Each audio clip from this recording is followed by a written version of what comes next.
Even pandas have bad days, but have you ever seen one try to sneeze away the blues? Meet Bao, the fluffiest sneeze machine you'll ever see.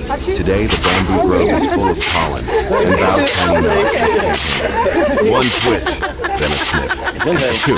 A sneeze so big it startles even him. But instead of moping, Bao shakes it off, rubs his nose against the grass, and goes right back to munching bamboo like nothing happened. It's a reminder, even when life makes you sneeze, you can still find joy in the moment. If Bao's little allergy adventure made you smile, hit like, subscribe, and share it with someone who needs a laugh today. What's the funniest sneeze you've ever heard? Comment below.